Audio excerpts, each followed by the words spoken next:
Assalamualaikum warahmatullahi wabarakatuh. Perkenalkan, nama saya Dwi Septiani, mahasiswa jurusan akuntansi Universitas Mercu Buana. Di kesempatan kali ini, saya akan menjelaskan tentang materi ketiga, yaitu Al-Quran dan Sunnah, untuk memenuhi tugas besar satu saya. Al-Quran dan Sunnah merupakan pedoman hidup manusia, di mana manusia harus berpegang teguh pada keduanya agar selamat dunia dan akhirat. Al-Quran sebagai pembina manusia mampu menjalankan fungsinya sebagai hamba Allah dan khalifah di muka bumi ini. Manusia yang dibina adalah makhluk yang memiliki unsur-unsur jasmani, akal, dan juga jiwa. Pembinaan akal akan menghasilkan ilmu, pembinaan jiwa akan menghasilkan kesucian dan etika, dan pembinaan jasmani akan menghasilkan keterampilan. Dengan pembinaan tersebut akan tercipta makhluk yang seimbang dalam hal dunia maupun akhirat, ilmu dan iman. Al-Quran merupakan puncak dan penutup wahyu Allah yang diperuntukkan bagi manusia dan bagian dari rukun iman yang disampaikan kepada Nabi Muhammad SAW melalui perantara malaikat Jibril, dan sebagai wahyu pertama yang diterima Rasulullah SAW sebagaimana terdapat dalam surat Al-Alaq ayat 1-5. Al-Quran merupakan salah satu kitab yang mempunyai sejarah panjang yang dimiliki oleh umat Islam dan sampai sekarang masih terjaga keasliannya. Al-Quran diturunkan Allah kepada manusia untuk dibaca dan diamalkan, dan telah terbukti menjadi pelita agung dalam memimpin manusia mengurangi perjalanan hidupnya. Tanpa membaca, manusia tidak akan mengerti akan isinya, dan tanpa mengamalkannya, manusia tidak akan dapat merasakan kebaikan dan keutamaan petunjuk Allah dalam Al-Quran. Secara etimologis, kata Al-Quran mengandung arti bacaan atau dibaca. Lafal Al-Quran berbentuk isim mahdar dengan makna isim maf'ul. Lafal Al-Quran dengan arti bacaan, misal terdapat firman Allah Quran surat Al-Qiyamah ayat 16-18, yaitu artinya, janganlah kamu menggerakkan lidahmu untuk membaca Al-Quran karena hendak cepat-cepat menguasainya, mengumpulkannya di dadamu dan membuatmu pandai membacanya. Apabila kami telah selesai membacakannya, maka ikutilah bacaannya itu.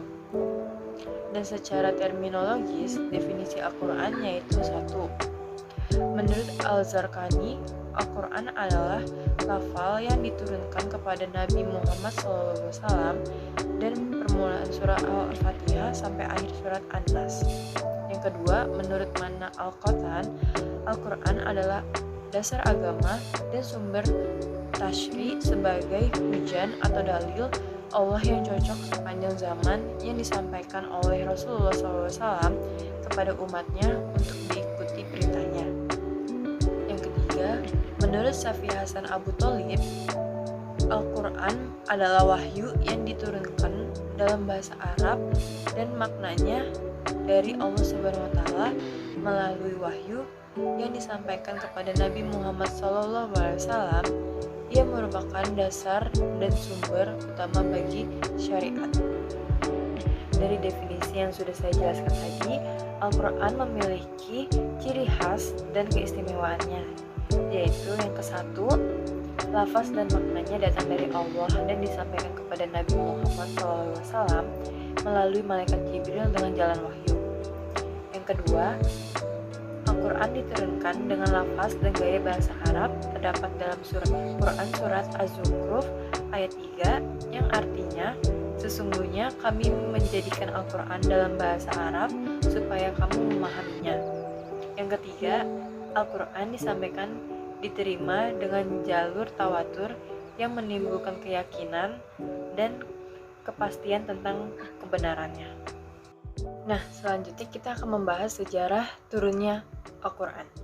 Al-Quran mulai diturunkan di Mekah, tepatnya di Gua Hiro pada tahun 6 Masehi dan berakhir di Madinah pada tahun 633 Masehi.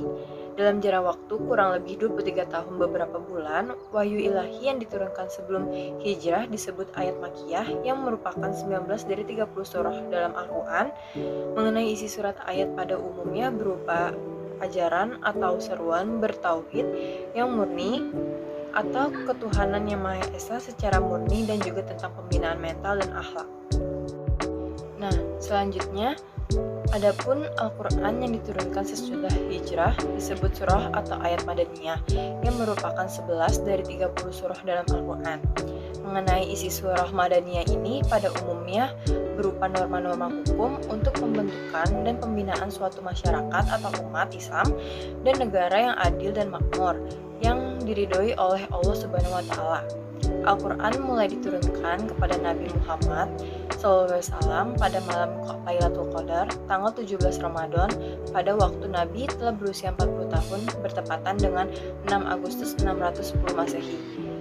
Selanjutnya kita akan membahas hikmah penurunan Al-Quran ke Lauhul Mahfuz, yaitu yang pertama, kembali kepada hikmahnya yang umumnya berkaitan dengan wujud Lauhul Mahfuz itu sendiri, bahwa ia merupakan catatan yang menyeluruh mengenai segala ketentuan Allah, baik yang telah dan akan terjadi di alam mawujud. Ia merupakan bukti nyata dan petunjuk atas keagungan, ilmu, iradat, dan kekuasaan Allah Subhanahu wa taala. Yang kedua, mengimani Lauhul Mahfuz. Berikut segala yang tercatat di sana akan berpengaruh positif terhadap konsistensi seorang mukmin untuk selalu berusaha ke arah yang lebih baik, mengerjakan ketaatan, menjauhi murka dan perbuatan yang mendurhakai Allah. Karena ia yakin dan sadar bahwa semuanya itu tercatat di sisinya dalam lauhnya, sebagaimana firman-Nya dalam Quran surat Al-Qamar ayat 53 yang artinya, dan segala urusan yang kecil maupun yang besar adalah tertulis. Selanjutnya, hikmah diturunkannya Al-Quran secara berangsur-angsur dalam 10 tahun di Madinah. Yang pertama yaitu 1. Agar lebih mudah dimengerti dan dilaksanakan orang akan enggan melaksanakan suruhan dan larangan sekiranya suruhan dan larangan itu diturunkan sekaligus banyak. Yang kedua, di antara ayat-ayat itu ada yang nasikh dan mansukh sesuai dengan kemaslahatannya. Yang ketiga, turunnya suatu ayat sesuai dengan peristiwa-peristiwa yang terjadi akan lebih mengesankan dan akan lebih berpengaruh di hati. Yang keempat, memudahkan penghafalan dan menguatkan hati. Yang kelima, di antara ayat-ayat ada yang merupakan jawaban dari pertanyaan atau penolakan suatu pendapat atau perbuatan. Selanjutnya yaitu isi kandungan dari Al-Quran. Yang pertama, tauhid atau doktrin tentang kepercayaan ketuhanan yang Maha Esa. Yang kedua, janji dan ancaman Allah. Yang ketiga, ibadah. Yang keempat, jalan mencapai kebahagiaan. Yang kelima, cerita-cerita atau sejarah umat manusia sebelum Nabi Muhammad SAW. Selanjutnya kita akan membahas Al-Sunnah. Secara etimologi, Al-Sunnah yaitu cara atau jalan yang terpuji ataupun tercela. Secara terminologi, menurut Prof. Dr. Suparman Usman, Al-Sunnah adalah perkataan, perbuatan, dan penetapan yaitu qauliyah, fi'liyah, dan takriyah Nabi Muhammad SAW merupakan penjelas terhadap Al-Quran. Selanjutnya kita akan membahas kedudukan sunnah sebagai hujjah. Argumentasi tentang kedudukan sunnah sebagai hujjah didasarkan pada beberapa ayat Al-Quran, as-sunnah, ijma sahabat, dan logika. Dalil tersebut sebagai berikut. Yang pertama, di dalam Al-Quran banyak sekali ayat yang memerintahkan kaum muslimin untuk mentaati Rasulullah. Antara lain, Quran Surat Ali Imran ayat 32 yang artinya, katakanlah taatilah Allah dan Rasulnya. Jika kamu berpaling, maka sesungguhnya Allah tidak menyukai orang-orang kafir.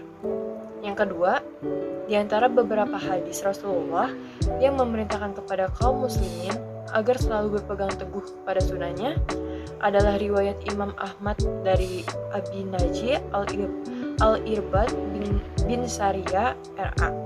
yang menceritakan bahwa Rasulullah memberikan nasihat kepada kita dengan suatu nasihat yang mengutarakan hati dan mengucurkan air mata.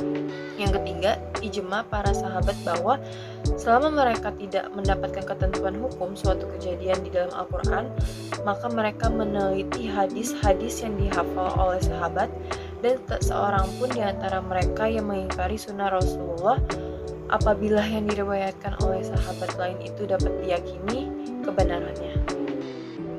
Selanjutnya, fungsi sunnah. Yang ke-1, menjelaskan hukum yang telah dinyatakan Al-Quran. Yang kedua, memperkuat hukum yang telah dinyatakan oleh Al-Quran. Yang ketiga, menjelaskan sumber hukum yang mandiri atau independen. Selanjutnya, saya akan membahas macam-macam sunnah atau hadis. Dilihat dari segi bentuk, maka sunnah atau hadis diklasifikasikan ke dalam 3 macam, yaitu yang pertama, sunnah qauliyah, yaitu hadis-hadis yang diucapkan langsung oleh Nabi SAW dalam berbagai kesempatan terhadap berbagai masalah, yang kemudian dinukil oleh para sahabat dalam bentuknya yang utuh seperti apa yang diucapkan oleh Nabi. Yang kedua, sunnah fi'liyah, yaitu hadis-hadis yang berkaitan dengan perbuatan yang dilakukan oleh Nabi Muhammad SAW yang dilihat dan diketahui oleh para sahabat, kemudian disampaikan kepada orang lain. Yang ketiga, sunnah takriyah, yaitu perbuatan dan ucapan para sahabat yang dilakukan di hadapan atau sepengetahuan Rasulullah, tetapi beliau mendiamkan dan tidak menolaknya. Selanjutnya, saya akan membahas hadis yang dilihat dari jumlah orang yang meriwayatkannya. Yang pertama, hadis mutawatir. Hadis yang diriwayatkan oleh orang banyak dan tidak terhitung jumlahnya. Yang kedua, hadis masyhur.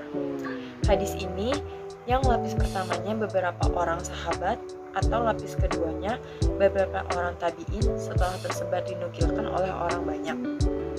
Yang ketiga, ahad, yaitu hadis yang diriwayatkan oleh seseorang atau lebih tetapi tidak cukup terdapat padanya sebab-sebab yang menjadikannya ke tingkat masyhur. Selanjutnya, saya akan membahas hadis dilihat dari segi kualitasnya. Yang pertama, hadis sahih.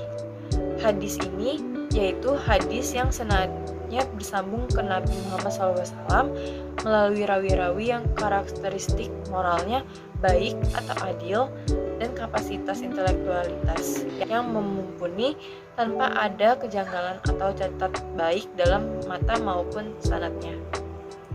Yang kedua, hadis hasan, yaitu hadis yang diriwayatkan oleh perawi yang adil, hafalannya kurang sempurna, sanadnya bersambung, tidak terdapat keganjilan, dan tidak terdapat catat. Yang ketiga, hadis dhaif, yaitu hadis yang kehilangan syarat-syarat hadis sahih dan hadis hasan. Yang keempat, hadis maudhu, hadis palsu atau hadis yang dibuat-buat oleh seseorang dan dikatakan sebagai sabda atau perbuatan Nabi. Selanjutnya, yaitu hadis dilihat dari segi siapa yang berperan dalam berbuat. Yang pertama, yaitu hadis marfu, yaitu hadis yang disandarkan kepada Nabi Muhammad SAW. Yang kedua, hadis mauquf, yaitu hadis yang disandarkan kepada sahabat. Yang ketiga, hadis maktub, yaitu hadis yang disandarkan kepada tabi'in. Selanjutnya yaitu hadis dilihat dari segi diterima atau ditolaknya. Yang pertama, hadis makbul, yaitu hadis yang diterima dan dapat dijadikan hujjah atau alasan dalam agama. Yang termasuk dalam hadis ini adalah hadis sahih dan hadis hasan. Adapun hadis dhaif, ulama berbeda pendapat. Ada yang menerima dengan catatan hadis tersebut sebagai motivasi untuk beramal, bukan sebagai hukum. Yang kedua, hadis mardud, yaitu hadis yang ditolak dan tidak boleh dijadikan hujjah dalam agama, yaitu hadis maudhu. Demikian penjelasan dari saya tentang modul 3, yaitu materi Al-Quran dan Sunnah. Kurang lebihnya mohon maaf. Wassalamualaikum warahmatullahi wabarakatuh.